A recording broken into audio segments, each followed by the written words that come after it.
It was a dark and stormy night, and Sarah was driving home from a long day at work. She was tired and just wanted to crawl into bed, but she still had a long drive ahead of her. As she drove down the empty road, she saw two figures in the distance, standing on the side of the road. They were children, a boy and a girl, and they looked to be about 10 years old. Sarah felt a pang of concern as she approached them, wondering what two children would be doing out in the middle of nowhere on a stormy night. As she got closer, she saw that their eyes were completely black, with no whites or pupils. The sight of their eyes sent a chill down Sarah's spine, but before she could think to turn around, the children had approached her car. "Can we come in?" the little girl asked in a sweet voice. Sarah hesitated, feeling a sense of unease. "Why do you need to come in?" she asked, trying to sound firm. "We need to call our parents," the boy said, also with an unsettlingly sweet voice. Sarah looked around, realizing that there was no phone booth or building nearby where the children could call for help. "I'm sorry, I can't let you in," she said, starting to feel a sense of panic rising in her chest.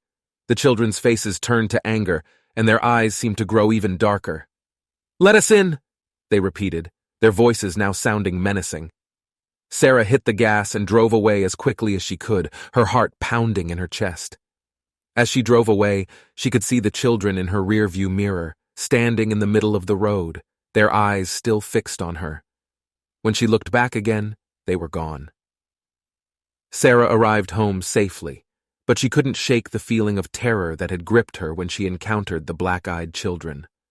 Over the next few nights, she had strange nightmares about the children, and every time she closed her eyes, she saw their dark, soulless eyes staring back at her. Days turned into weeks, and Sarah tried to convince herself that it was all just a strange coincidence. But then, one night, she heard a knock at her door. When she answered it, she saw the black-eyed children standing on her porch, their eyes filled with a menacing, otherworldly energy. "Let us in," they demanded. Sarah tried to shut the door, but they pushed their way in, their hands cold and clammy as they gripped her arms. She tried to scream, but no sound would come out of her mouth. As they dragged her away, Sarah realized too late that she should have listened to her instincts and stayed far away from the black-eyed children. From that night on, Sarah was never seen again. The disappearance of Sarah was just one of many incidents involving the black-eyed children.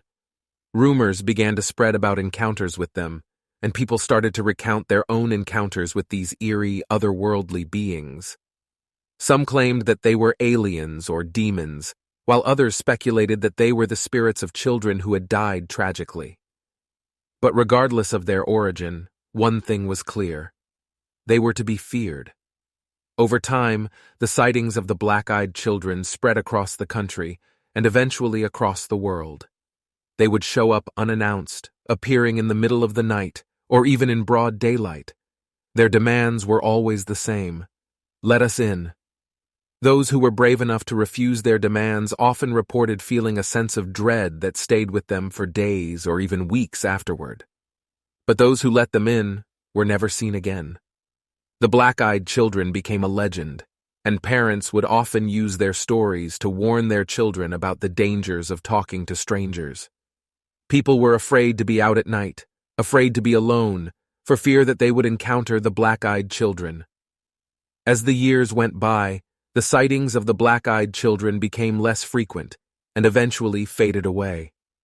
But the legend remained, and to this day, people still speak in hushed tones about the terrifying encounters they had with these dark and sinister beings.